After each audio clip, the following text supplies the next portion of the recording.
July মাহত পুলিচত দৌৰিবৰ কাৰণে ৰেডি হৈ থাকক।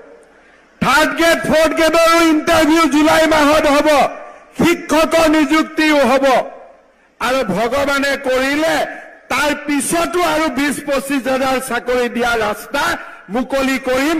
এয়া মোৰ আপোনালোকৰ কাৰণে প্ৰতিশ্ৰুতি। নমস্কাৰ, গুড মৰ্নিং। মই পলাশ, আপোনালোকে চাই আছে পলাশ আছাম। আৰু এটা ভাল খবৰ লৈ আহিছোঁ তোমালোকৰ মাজলৈ।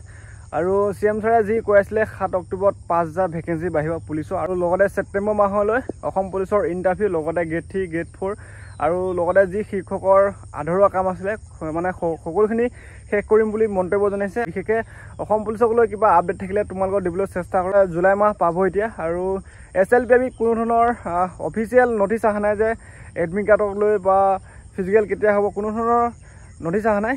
পৰৱৰ্তী পৰ্যায়ত আমি আগতে ঘোষণা কৰাৰ মতে এই মাহত পাৱাৰ ডিপাৰ্টমেণ্টত প্ৰায় 3000 এই ধৰণে আৰু 20-22 হাজাৰ চাকৰিৰ আমি নিযুক্তি প্ৰক্ৰিয়া আমি আৰম্ভ কৰিম। মই ভাবোঁ যে ছেপ্টেম্বৰ মাহলৈকে বিজ্ঞাপনবিলাক প্ৰকাশ পাব, নহ'লে অক্টোবৰৰ ফাৰ্ষ্ট উইক।